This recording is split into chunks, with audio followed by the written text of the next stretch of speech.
Yana bir masala soliq qoida tekshiruvlar masalasini aytadigan bo'lsak, Yaponiyada 7 milliondan ortiq soliq to'lovchi bor, ya'ni tadbirkorlik subyekti bor va ularda o'rtacha shu bizaniki bilan solishtirganda kameral, sayyor tekshiruv va soliq auditlariga o'xshash hamma tekshiruvlarni hisoblaganda o'rtacha 15% da soliqqa oid tekshiruvlar bo'ladi va 2024-yilning ma'lumotiga ko'ra 8.2% da soliqqa oid tekshiruvlarda kamchiliklar aniqlangan. Deylik 1 millionda tekshiruv bo'ladigan bo'lsa, 80 mingtasida soliqqa oid kamchilik aniqlangan. Qolgan holatlarda kamchiliklar yo'q va bu yerda aniqlangan kamchiliklar bo'yicha javobgarlik tortishda ham umishlenniy, neumishlenniyligi qarab turib har xil bo'lar ekan. Umuman olganda Yaponiyada soliq to'lamaslik uyat hisoblanar ekan.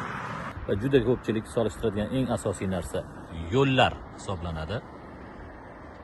Menimcha bir necha ming kilometr yo'l yurib bordik 3 kun 4 kun ichida.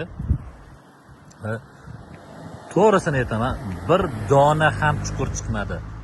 Bir necha ming kilometr yurgan eng qishloq joylaridan boshlab qishloq markazlari, shahar markazlari, Tokio deydi, hammasidan o'tib.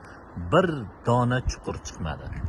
Mana infrastruktura qanaqa sharoit yaratilgan. Fikr bo'ldi.